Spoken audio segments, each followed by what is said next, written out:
In this video, I'm going to be reviewing the Maruman Mnemosyne A5 Spiral Notebook. I'll go over the specs, I'll do a paper test, and I'll tell you what I like and don't like about this notebook coming up. Blake here with Blake's Broadcast. On this channel, I review fountain pens, paper, and ink, and as always, I put links in the show notes in the description below.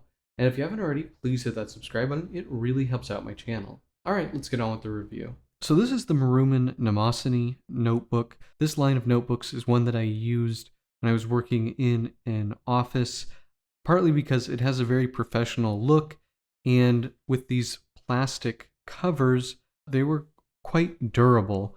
So I really did like these. They work pretty well with fountain pens, and they do come in a lot of different sizes and formats. So this one is an A5 ruled notebook.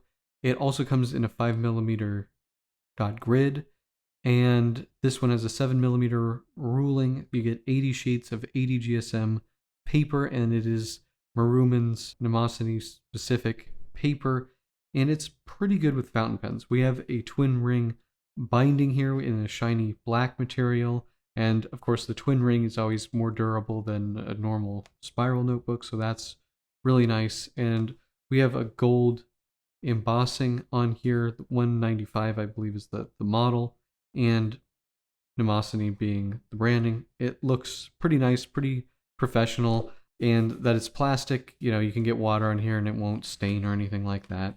And then we have this yellow sort of front page here, which all of the Mnemosyne notebooks for the most part tend to have, and there's some specs here in Japanese, which I cannot read, but you can see it's branded Maruman, and it's perforated. All the pages are perforated, and they are good quality perforations. Now on the back, it's completely blank, and there's no other sheet there. In terms of the format, I think the biggest thing that I did not like about the Mnemosyne line is that the page layout was always kind of funky. Like, there wasn't ever one where I was like, oh, this is exactly what I want, like just plain ruling. They don't really do that. With this A5 size, the ruled and the dot grid version both have this heading here with just a very big space for the title and the date or number, and I don't really love that. I don't use it. It's so big. I really don't like that. Then you'll also notice that this is split into 3 sections with these solid gray lines, and then we have the dotted ruling here. It's just too much. It's a bit weird. I like these for scratch notebooks, but as like an actual journal, I'm not a huge fan of the layout. That really isn't my cup of tea. Now, if we go to the paper test here, and I should point out these are $9, and you get 160 pages, 80 sheets. They're relatively affordable, and paper-wise, I quite like the paper. It's not perfect with fountain pens, but it's smooth, it's bright white, and it absorbs the ink pretty nicely. It's not a super slow-drying paper, so in an office environment, I really do think that these are pretty good. Now, looking at the face of this, we definitely see feathering on the 6mm Pilot, none on the Pilot 3mm, and none on any of the other fountain pens. And the rest of the pens look really quite good. The face is very smooth on these. It looks very nice.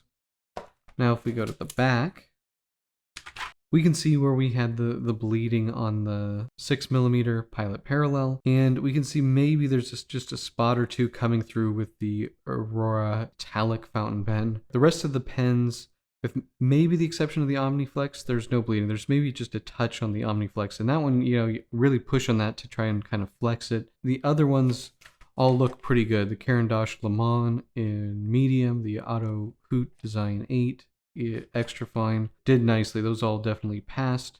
The Pilot High Tech Point V10, which is usually a troublemaker, that one didn't quite make it.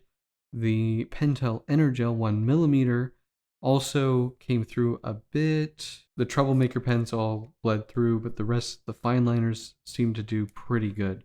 So this is good performance. It's not the best, but for $9, I mean, I really can't complain. And I do like the professional appearance and the durability of the cover. You know, aesthetically, I prefer not to have plastic, and just feel wise, I'm not as huge of a fan of plastic. But if I'm throwing a notebook in and out of my bag, you know, this is pretty durable. You could set, you know, a cup on here and it's not going to make a ring in cover like it would a paper cover, or, you know, any kind of natural material. So really nice durability, affordable. I'm just not a huge fan of the layout, but that's pretty much it. So what are my pros and cons for the Maruman Mnemosyne notebook? Well, I think the biggest pro here is the price, $9 for this A5 spiral size with 80 sheets or 160 pages. That's pretty good. The paper is pretty fountain pen friendly. I like that all the pages are perforated and they're easy to remove. I like the professional looking appearance of the Mnemosyne line. I think it all looks quite good. And these plastic flexible covers are really durable. I think this is one of the more durable spiral bound notebooks out there. Now, in terms of cons, the 80 GSM paper is pretty fountain pen friendly, but it's not, you know, the most fountain pen friendly. It's not the same level as, you know, Mitsubishi Bank paper or Tomoe River or Cosmo Air Light. You know, this is definitely a grade below that. It is still nice to write on, but with wetter nibs, you're definitely going to see some bleeding. The main thing that I would say I don't love about this notebook is the page style, where you have this big header up at the top. I think that's a waste of space, and I also find the dotted and solid dividers kind of distracting. So not my personal favorite layout for a ruled binding or a ruled page style. I would have preferred it to just be simple. The same thing is unfortunately the case with the dot grid version of this notebook. You have the header at the top. But otherwise, you know, I think for the price, it's okay. I can overlook that. And, you know, for a long time, I did use these when I was working in accounting, just because they're affordable and the performance is pretty good. So that's pretty much it. Do you guys have this notebook? Do you like this notebook? Let me know in the comment section below. And if you like this video, please hit that like button. And if you want to see more fountain pen, paper, and ink videos, please hit that subscribe button. Thank you so much, and until next time.